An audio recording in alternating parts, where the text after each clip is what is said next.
Oh my. Oh my goodness. Good morning. Not good morning, good afternoon. Good morning, good afternoon, good night. Blah, blah, blah, go. Oh, beep, bop. Hello, how are you? It's me, Lou. I want to take my glasses off. It's the same, I'm blind.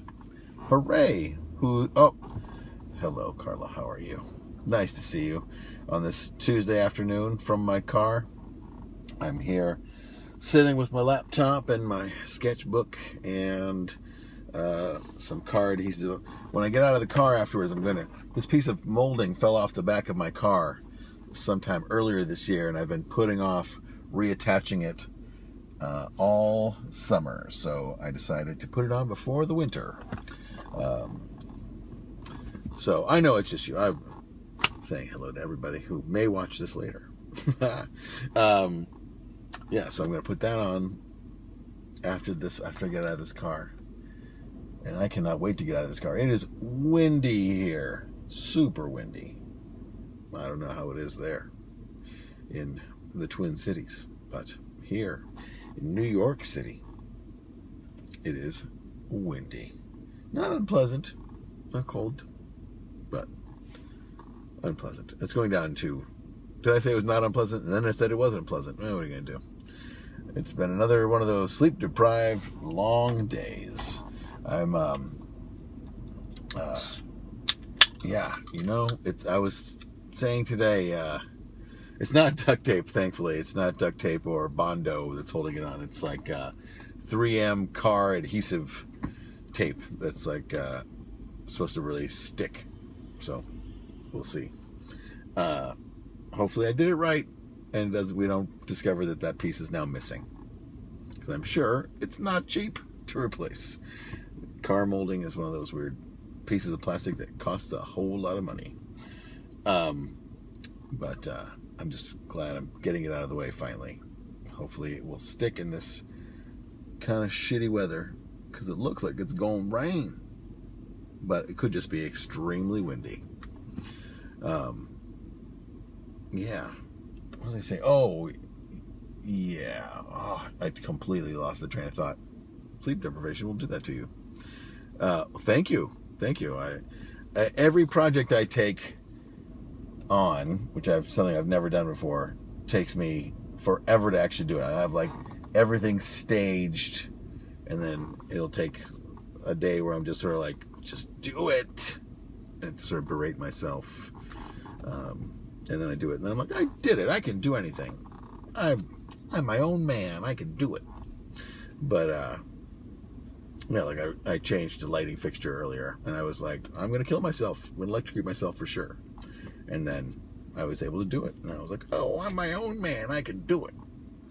And now I'm gonna do a ceiling light fixture, which we've lived in this apartment for 17 years, and this one hall light has never had a globe. The globe is just, maybe we broke it, or it just never had it.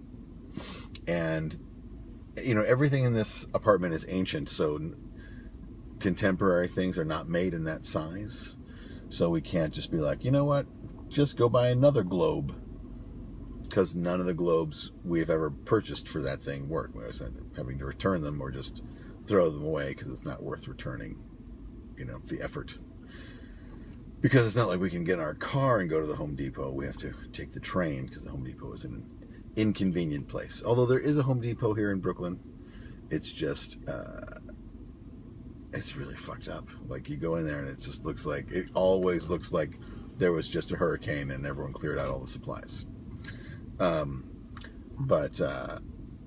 Yeah, so tomorrow my plan is to replace the ceiling light, and then that'll be like the end of my mini projects. And Joe Garden for some reason Facebook wants me to tag Joe Garden in this video. I don't know why. Joe Garden, if you're watching, would you like to join me? I think we met twice in real life. Once probably at the Onion when I was working at the Milwaukee Onion, and I came to Madison to try to do some writing, which was a very difficult and unsatisfying experience. And then once at that underground comedy night where Greg Giraldo did comedy shortly before he overdosed. So I have no idea if you're actually watching, Joe, but I hope you are, because watching can be fun. I'm going to have a sip of this now that I opened it. Pear peach chemicals. They're fooling my nose. Natural. Oh, so delish. We haven't had LaCroix in a while. I've been on a LaCroix. It's not really a boycott. I've just been buying the other brands of seltzer because they are cheaper. All right, enjoy your Uber. Certainly, when I was in Minneapolis, I used a lot of Ubers. And I also used the bike share system out there, and I enjoyed it. Hope to get out there again sometime. But enjoy your ride home. Fare thee well. Yeah, so anyway. Yeah.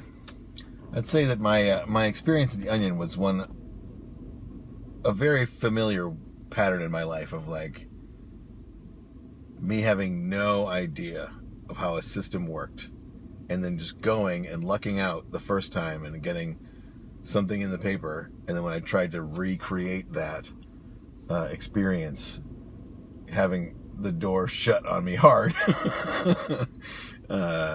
It was a very a funny thing, because when I worked at the Onion, I worked at the Milwaukee Onion, which was sort of the way the Onion used to work was there were sort of satellite offices and or franchises, and this was a franchise that was sort of run by the owner of the Onion, who had moved from Madison to Milwaukee.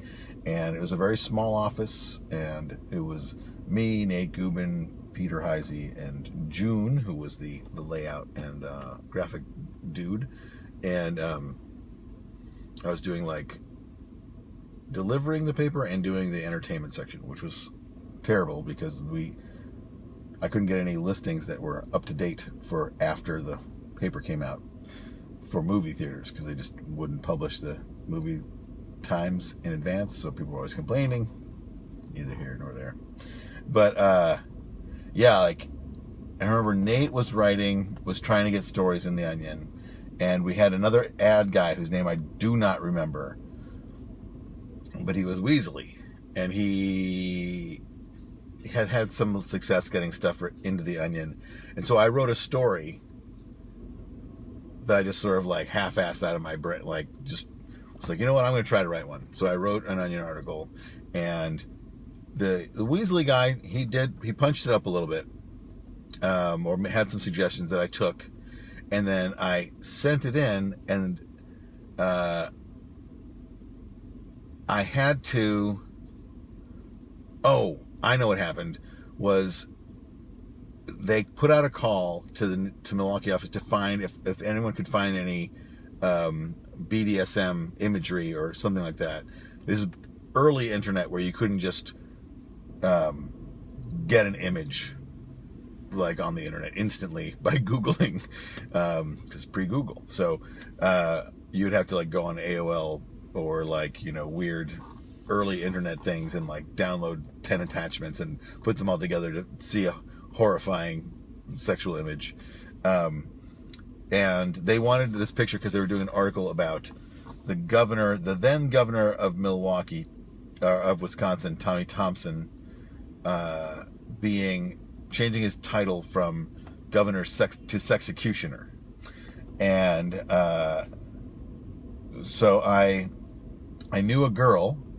There was like this little girl, not a little girl, but a shorter adult woman who ran that BDSM store called Time Me Up, Time Me Down.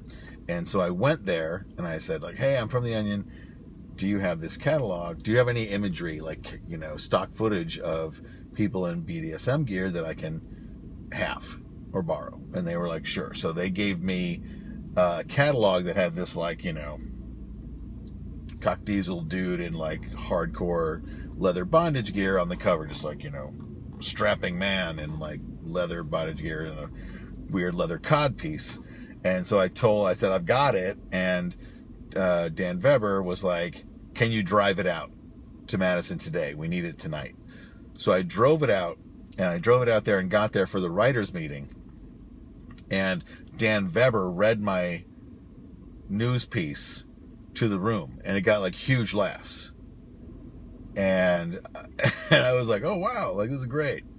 So the next week I wrote some other stuff and brought it, and Dan Weber didn't read it this time. And I forget who read it. Maybe I read it. Man, that was my first experience with like people just like shitting on my ideas. And then I got assigned some ideas, but I didn't understand. I wasn't told anything about the timeline that I needed these ideas to be, and like in what I had no idea. So I was just like, I don't know I have no idea how to take an assignment and do it. I was just coming up with stuff out of the thin air and being like, maybe this is funny.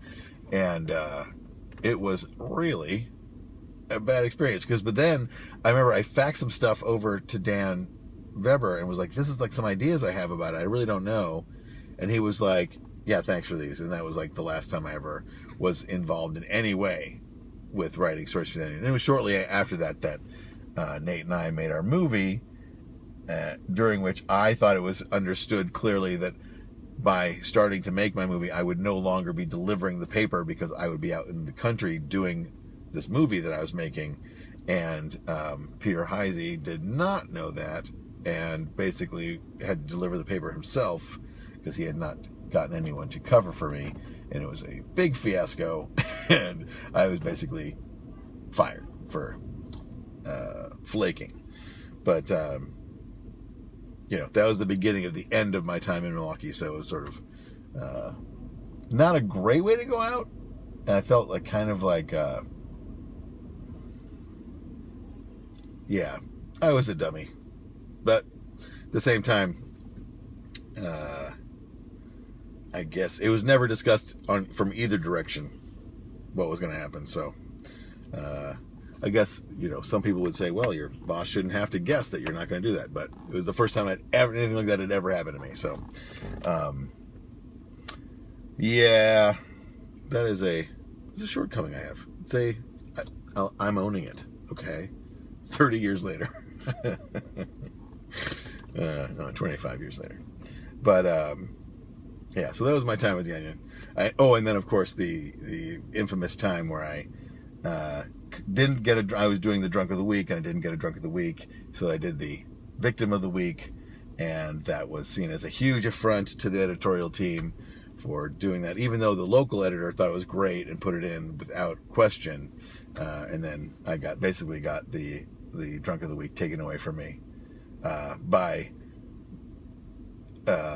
instead of being able to just do it, having to then run the copy by everybody in the Madison office. And so that was kind of a bummer. Is that Dan? I can't see. Like, it used to say, hey, Dan, you want to come on for the last 10 minutes? I'm going to invite you to chat if you're free to chat. You can reject if you don't want to. I'm going to say hello. All right. Let's see if it says you can't. Oh, it says I can't, which is weird because it gives me the option to bring you on, but then it says I can't. So I don't know. I do not know. But thank you for tuning in. So I still have the evidence of my time at the Onion. Brief shining moment. It was a fun and weird place to work, but it was a weird place to work.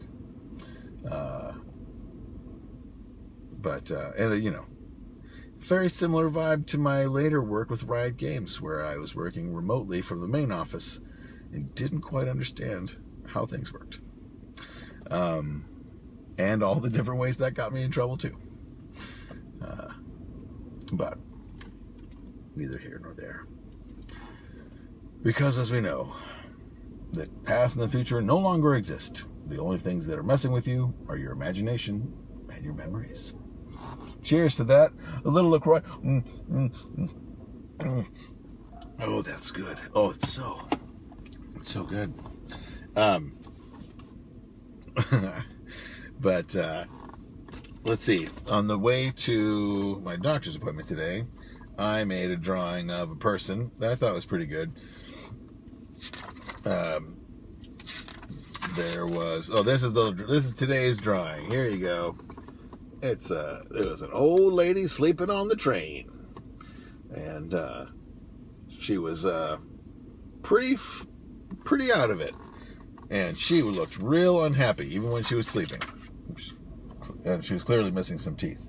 And then I also drew this lady who was like, I mean, if her features were like hardcore, like just chiseled, amazing. She was very beautiful, but also like just stern looking. Like all her facial features were like super angles with almost no rounding.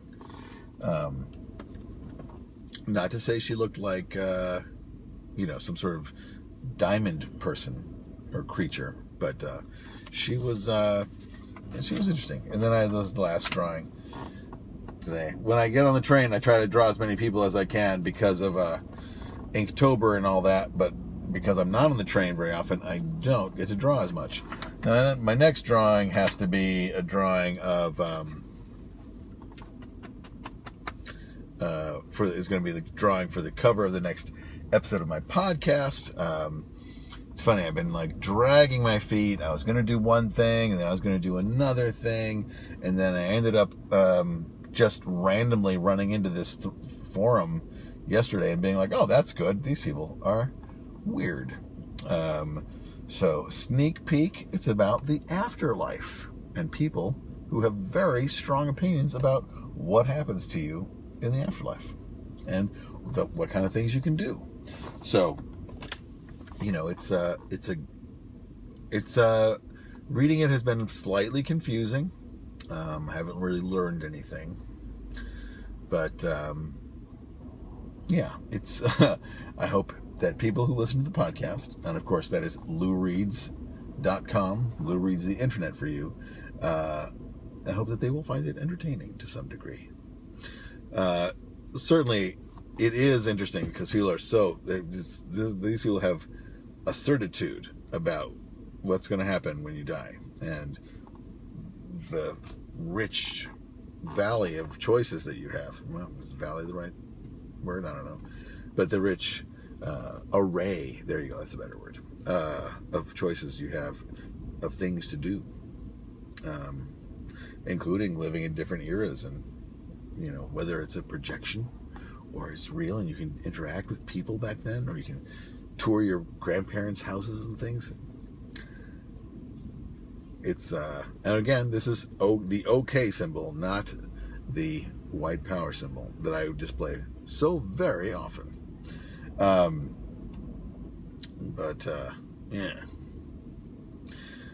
Let's see. In other news, my son Asher's football team his flag football team is 6-0. Knock on wood. Hey, Andrea, how are you? He's there. Yeah, their flag football team is 6-0. 2 more games to go. They probably played the hardest 2 teams they've played up to date this weekend, and one game they almost lost in the last couple of minutes. If there had been like one more series of plays, they would have lost, but they didn't. And then the second game, the team was missing some of its best players, so we won again. The other team's offense was slightly stymied because their most athletic players were apparently at their most athletic player was at a wedding, which seemed like an odd choice for a 9-year-old, but apparently it was a very important wedding. So that's been exciting. It's been exciting. Asher's gotten some good plays. If you follow me on Instagram, I've posted some nice photographs of said things on there, as well as photographs of the drawings I make and pictures of things that I find annoying in everyday life. Oy vey.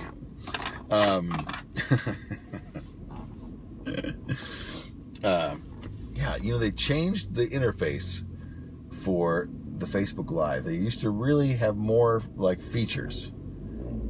I just do not like it. I do not like it. Sam, I am. So here I am. There's something weird about this. Is actually an interesting time of year to be in the car because it's just getting dark. In the morning it's getting light, and when I get back in the car it's getting dark. So it's kind of gray and crummy out right now. It's really windy. I know you can't. I don't know if it. Oh, maybe I can aim it at the trees. Let me see. Whoop. Nope, it's doing a bunch of other nonsense that I didn't want it to do. Thanks for nothing. Yes, it's hard to get the majesty of the wind blowing all those trees around, but trust me when I say they are blowing. And the wind, it is a flowing. Blowing, you could say. I could say blowing, but that's the easy way out. Yeah, it's kind of a weird gray twilight that you get at certain times of year, and it's not unpleasant, but it's also sort of like a reminder that soon sitting in this car is gonna suck hard as the cold sets in. But yeah, it's a miracle that I have jobs that have allowed me to sit in this car for so long. Now that I don't have a job, it's easier to make the time to sit in the car. But, for the past 5 years, I've had to leave work early to come sit and do this fucking nonsense. It's insane. It's insane.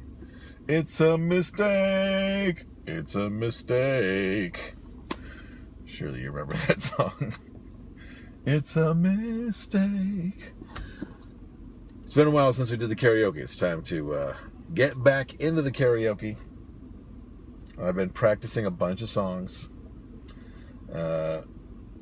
Ever since Childish Gambino kind of blew up my spot with the Orange Juice Jones I Saw You in the Rain song by parodying it on SNL.